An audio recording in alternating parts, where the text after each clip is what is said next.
There is a peculiar idea that has lingered in the minds of men for centuries.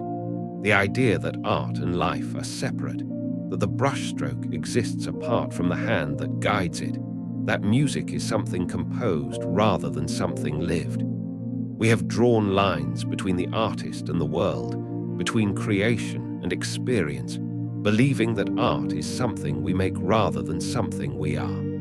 But what if this is merely an illusion?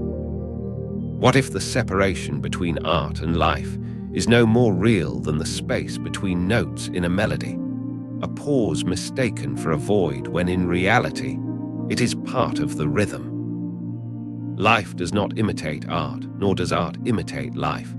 They are not reflections of each other, for a reflection implies distance. They are the same thing, born from the same breath, moving to the same unseen current. Every act of living is an act of creation. Every choice, every word, every silence is a stroke on the grand canvas of existence. You do not need a stage to perform, nor an instrument to compose. You are already performing. You are already composing. Look closely, and you will see it everywhere. The way the wind arranges fallen leaves into patterns no artist could replicate. The way a conversation drifts, crescendos, falls into silence like a symphony reaching its final note. The way emotion spills from the eyes of a lover, more honest than any painting, more profound than any poem. Art is not separate from life.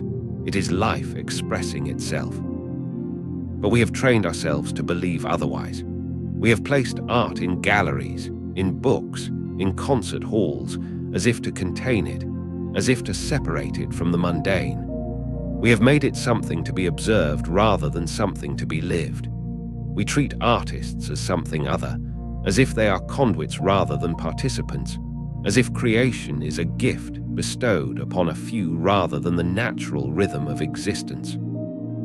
And yet the greatest artists have always known the truth. They have always blurred the lines, erasing the distinction between living and creating. The dancer does not simply move, they become the movement. The poet does not simply write, they dissolve into the words. The musician does not simply play, they are the song. This is the essence of all great art, not the mastery of a craft, but the surrender to life itself. But here lies the paradox.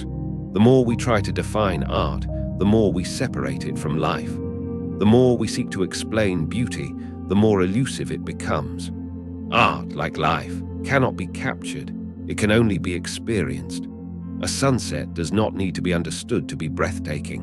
A melody does not need to be analyzed to be felt. And yet, we insist on dissecting, on classifying, on controlling something that was never meant to be controlled. Perhaps the greatest tragedy is not that we fail to see art in life, but that we fail to see life in art. That we consume rather than engage, that we look without truly seeing, listen without truly hearing, exist without truly living. Art is not something separate from you. It is not something outside of you. It is in the way you breathe, the way you think, the way you love. And so the illusion of separation dissolves.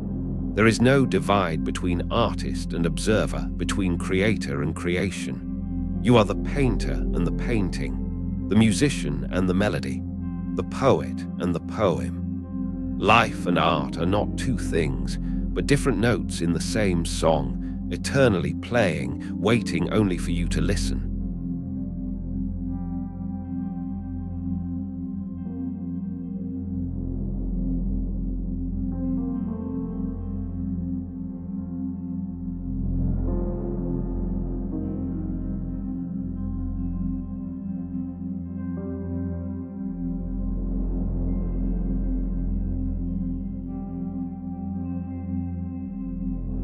If you enjoy this type of content, please like, share, and subscribe.